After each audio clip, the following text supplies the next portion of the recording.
Elle y va et elle revient et elle me secoue comme ça, elle fait « C'est Meghan Markle! C'est Meghan Markle !»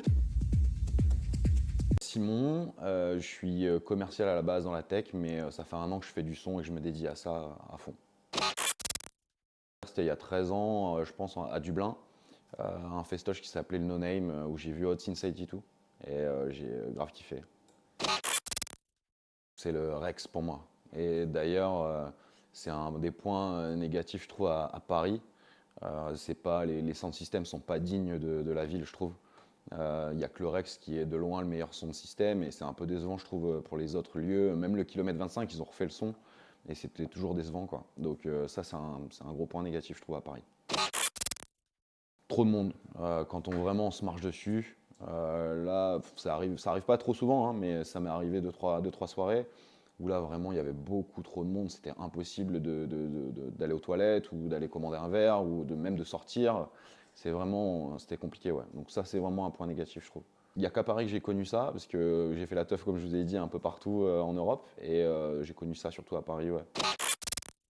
Le système son, la musique en général, hein, les artistes et le système son, le lieu.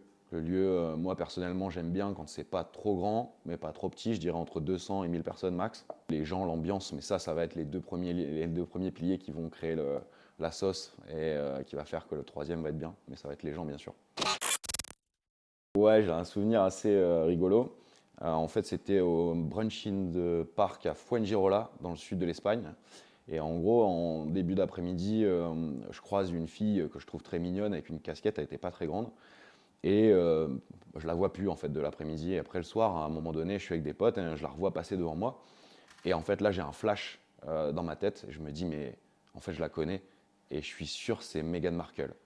J'en suis certain parce que je venais de regarder la série Suits il n'y a pas longtemps. Et là, j'ai eu un flash.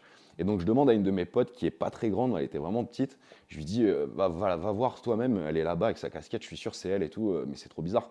Et elle y va, et elle revient, et elle me secoue comme ça, elle fait « C'est Meghan Markle! C'est Meghan Markle !» Et donc là, du coup, je vais la voir, et en m'approchant d'elle, en fait, elle me voit, elle était au milieu de la foule, hein, et elle me voit s'approcher, et là, il y a 3 Golgoths qui débarquent de nulle part, qui étaient cachés dans la foule autour d'elle. Et là, je reste à 2 mètres d'elle, et elle me regarde, je fais « T'es Meghan Markle en anglais ?» Et là, elle me fait « Oui » comme ça, et elle fait chut, comme ça. Et là, je sais pas quoi lui dire. Je lui fais, j'ai adoré la série Suits, c'était trop bien et tout. Et là, elle me fait, thank you, comme ça. Et puis après, je suis parti, je l'ai laissé tranquille, quoi. Le lendemain, sur Internet, j'ai regardé pour vérifier s'il n'y avait pas des trucs dans l'actualité sur elle. Et effectivement, elle avait été repérée à Ibiza une journée avant. Et c'était la période où ça allait pas trop avec son mec. Je sais plus, c'est le prince Charles, je crois, c'est ça. Waouh, ça allait pas trop. Elle venait d'avoir un enfant où il y avait une histoire comme ça. Et donc, c'était cohérent le fait qu'elle soit au festoche, ouais. Doliprane au lit. Je suis pas mal depuis un moment Josh Baker et j'adore ce qu'il fait. Franchement, c'est incroyable en côté entrepreneuriat et musique aussi. Par contre, il sourit jamais.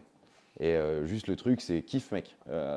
Montre que tu kiffes ce que tu fais, que tu es sur scène et que tu as réussi à en faire de ton métier, quoi. À partir du moment où on respecte ce que chacun veut faire et qu'on respecte les autres, moi, il n'y a aucun souci. Ça, j'aime bien. Ça, j'aime bien. Je trouve que vraiment les smartphones, je ne suis pas un adepte des réseaux sociaux. Désolé pour vous, vous êtes dans le média, mais je ne suis pas un grand adepte de ça. Et je suis plutôt fan quand on m'empêche d'utiliser mon téléphone en soirée. Je le fais aussi, hein, mais je me limite vraiment au max, quoi. Pour oublier les problèmes, je dirais, de la semaine. Mais moi, le critère numéro 1, c'est la musique. Je suis un grand passionné, comme je vous l'ai dit. J'ai toujours fait de la musique et c'est vraiment choisi pour la musique. Moi, j'y vais pour les artistes, pour la musique qu'ils jouent. Et après, oui, effectivement, ça me permet de m'évader, de voyager et d'oublier un peu les problèmes. Pour avoir vécu 4 ans en Espagne, je peux comparer un petit peu la teuf entre la France et l'Espagne. Et effectivement, ce que je trouve bien, c'est qu'on a l'impression qu'ils ont 10 ans de retard en termes de normes et de règles et même de police. Donc tout est un peu plus libre et on a vraiment l'impression que c'est plus foufou.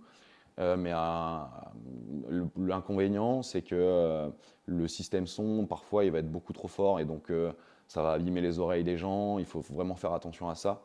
Ça, je l'ai vraiment vécu qu'en Espagne, je ne l'ai pas vu en France, quoi. Juste kiffer les festoches, respectez-vous et voilà, c'est tout ce que j'ai à dire à la commune.